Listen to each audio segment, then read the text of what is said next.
Hello students, इस channel पर आप सभी का फिर से स्वागत है। जैसा कि आप जानते हैं, हम वार्षिक परीक्षा का असाइनमेंट सोल्व कर रहे हैं। अकाउंट का विभाग सी का प्रकरण नंबर 4 आम नोंद के हम पूरा कर चुके हैं। आज हम करने वाले हैं विभाग डी का प्रकरण नंबर 4 प्रश्न नंबर 1। चलिए शुरू करते हैं। નીચેના વ્યવહારો ગાયત્રીની આમ નોંધમાં નોંધો।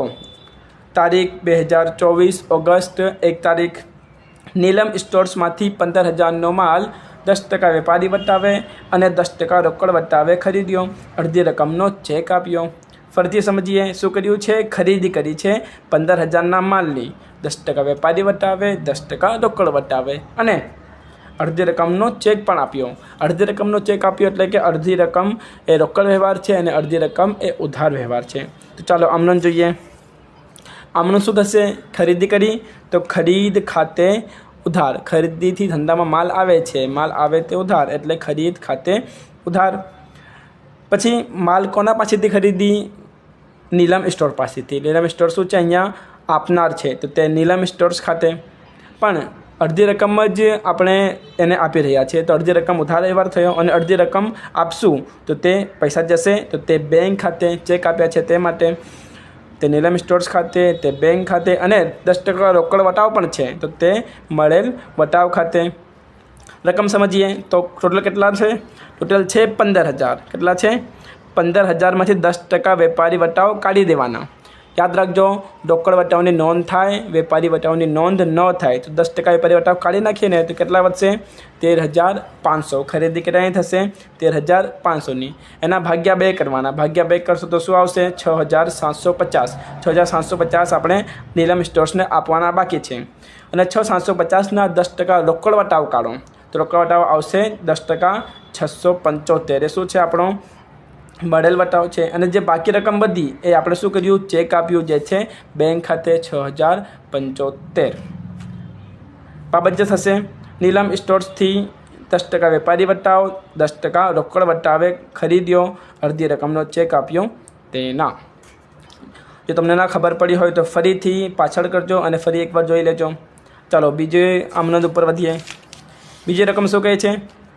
6 તારીખ વિભૂતિને ₹5,000નો માલ 10% વેપારી વટાવે મોકલ્યો એટલે કે વેચ્યો। લારી ભાડાના ₹50 ચૂકવ્યા અને લારી ભાડાના પણ ચૂકવ્યા। ઓકે, વેચાણ થયો છે। વેચાણમાં સામેવાળો વ્યક્તિ કોણ બને? લાભ લેનાર બને। તો વિભૂતિ અહીંયા કોણ છે? લેનાર છે। તો આમનોંધ શું થશે? આમનોંધ થશે પહેલી આમનોંધ વિભૂતિ લાભ લેનાર છે, વિભૂતિ ખાતે ઉધાર અને આપણે માલ વેચી રહ્યા છે તે વેચાણ ખાતે। ઓકે, અને વેચાણ કેવી રીતે થઈ રહ્યો છે? વેપારી વટાવે। યાદ રાખજો, વેપારી વટાવે તો વેપારી વટાવ કાઢી દેવાનું। કેટલા રૂપિયા હતા? 5,000 હતા તો 5,000ના 10% કાઢી દેવાના। કેટલા વધશે? 4,500 વધશે એટલે કે વિભૂતિ ખાતે ઉધાર 4,500, તે વેચાણ ખાતે 4,500। વિભૂતિને 10% વેપારી વટાવે માલ મોકલ્યો તેના। અને પછી શું કર્યું? લારી ભાડા પણ આપ્યા તો લારી ભાડાની આમનોંધ અલગથી કરવાનું। લારી ભાડા ધંધા માટે શું છે? ખર્ચ છે, ખર્ચ ખાતે ઉધાર એટલે કે લારી ભાડા ખાતે ઉધાર અને એની સામે શું જશે?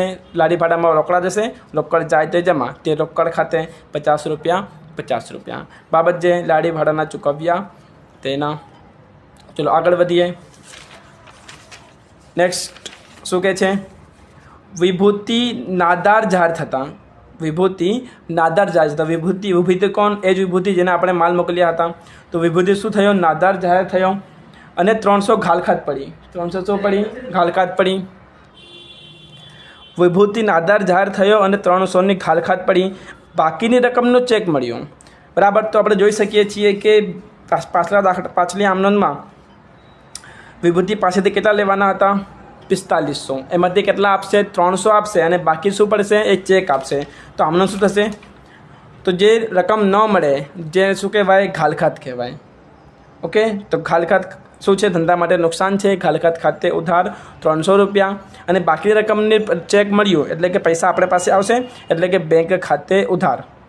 અને આ બધું આપનાર કોણ છે? વિભૂતિ છે, તે આપનાર એટલે કે તે વિભૂતિ ખાતે। વિભૂતિ પાસે કેટલા લેવાના હતા? 4,500, એમાંથી ₹300 ઘાલખાત પડી અને 4,200નું ચેક મળ્યું। ઘાલખાત ખાતે ઉધાર 300, બેંક ખાતે ઉધાર 4,200, તે વિભૂતિ ખાતે 4,500। બાબત જે વિભૂતિ નાદાર જાહેર થયો અને ખાલખાત પડી, બાકીની રકમનો ચેક મળ્યો તેના. નેક્સ્ટ જુઓ 20 તારીખ. અનુપમાના ₹1000 બાકીના લેણા પેટે 1000નો ચેક આપી હિસાબ ચૂકતે કર્યો. અનુપમાના લેણા પેટે 1000નો ચેક આપી હિસાબ ચૂકતે કર્યો, એટલે કે આપણને ચૂકવવાના હતા 1050 રૂપિયા અનુપમાને, એના આપણે શું કર્યું, 1000 રૂપિયાનો ચેક આપ્યો અને હિસાબ ચૂકતે કર્યું, એટલે કે હિસાબ પૂરે કર્યું. આમનો જોઈએ, આમનો થશે કે અનુપમા અહીંયા કોણ છે, લેનાર છે. આપણે પૈસા કોને આપવાના, અનુપમાને, એટલે અનુપમા ખાતે ઉધાર.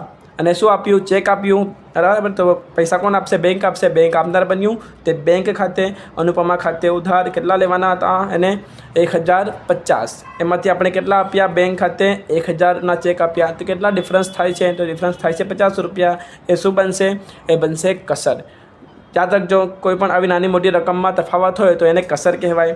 અનુપમા ખાતે ઉધાર 1050, બેંક ખાતે 1000, તે કસર ખાતે 50. બાબત છે અનુપમાના બાકી પેટે ચેક આપી હિસાબ ચૂકતે કર્યો તેના. પછી આપણે સરવાળો કરી લઈએ. સરવાળો થશે 23,600, 23,600. આની સાથે પહેલો દાખલો પૂરો થાય છે. ચાલો બીજો દાખલો જોઈએ.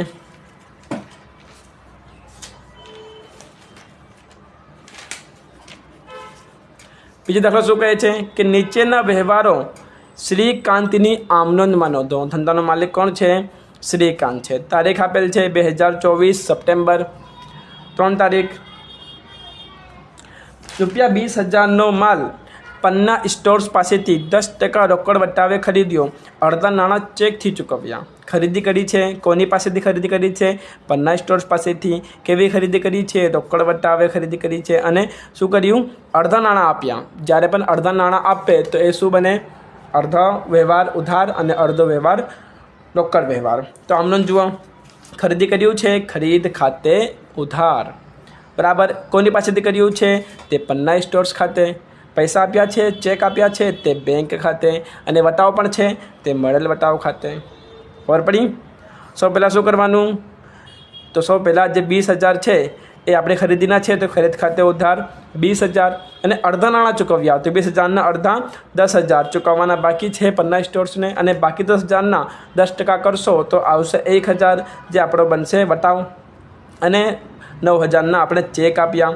ખરીદ ખાતે ઉધાર 20,000, તે પન્ના સ્ટોર્સ ખાતે. અડધી રકમ 10,000, તે બેંક ખાતે. 9,000ના ચેક આપ્યા અને તે વટાવ મળ્યું, જે 10% છે એ ₹1,000 છે. ઓકે. બાબત જે શું થશે, તો જે આપણી રકમ હોય ને એ જ બાબત જે આપણે બનાવી શકીએ. કેવી રીતે બાબત જે બને, કે પન્ના સ્ટોર્સ પાસેથી 10% રોકડ વટાવે માલ ખરીદ્યો અને અડધા નાણાં ચૂકવ્યા તેના. આવી રીતે આ બાબત જે બની જાય. ચાલો નેક્સ્ટ જોયો. તો 10 તારીખ. ₹3,000નો માલ નુકસાનીવાળો હોવાથી પન્ના સ્ટોર્સને પરત કર્યો. જે પન્ના સ્ટોર્સ પાસેથી ખરીદી કરીને એમાંથી 3,000નો માલ શું નીકળ્યો, નુકસાનીવાળો નીકળ્યો. તો શું કરશો, હવે પરત કરશો. આપણે પન્ના સ્ટોર્સ પાસેથી ખરીદી કરી હતી. શું કરી હતી, ખરીદી. અને આ શું થયો છે, પરત થયો છે. તો શું બનશે, ખરીદ પરત બનશે. તો ખરીદ પરતની આમનોંધ જોઈએ. જ્યારે પણ આપણે ખરીદ પરત કરીએ તો માલ જાય છે, બરાબર. કોની પાસે જાય છે, સામે વેપારી પાસે. અહીંયા વેપારી કોણ છે, પન્ના સ્ટોર્સ. પન્ના સ્ટોર્સ શું બનશે, લેનાર બનશે. પન્ના સ્ટોર્સ ખાતે ઉધાર.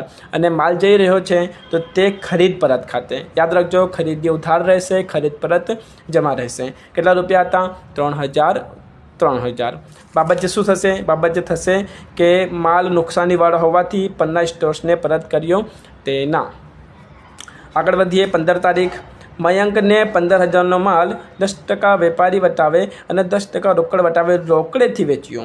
રોકડેથી વેચ્યો. શેનાથી વેચ્યો, રોકડેથી. રોકડેથી વેચશો તો પૈસા આવશે, બરાબર. તો ધંધામાં પૈસા આવશે, રોકડ આવશે. રોકડ ખાતે ઉધાર. રોકડ ખાતે ઉધાર. અને શું કહે છે, વટાવ પણ આપ્યું છે. તો અહીંયા વટાવ શું બનશે, આપણા માટે ખર્ચ બનશે. તો આપેલ વટાવ ખાતે ઉધાર. યાદ રાખજો, જ્યારે પણ આપણે ખરીદી કરીએ, જ્યારે પણ આપણે ખરીદી કરીએ તો વટાવ મળે. અને જ્યારે વેચાણ કરીએ તો વટાવ આપવું પડે. અહીંયા વટાવ આપવું પડ્યું. કેમ કે વેચાણ છે. તો રોકડ ખાતે ઉધાર, આપેલ વટાવ ખાતે ઉધાર, તે વેચાણ ખાતે. સૌપ્રથમ કેટલા રકમ હતા વેચાણના, તો 15,000 હતા. 15,000માંથી 10% વેપારી વટાવ કાઢી દેવાના.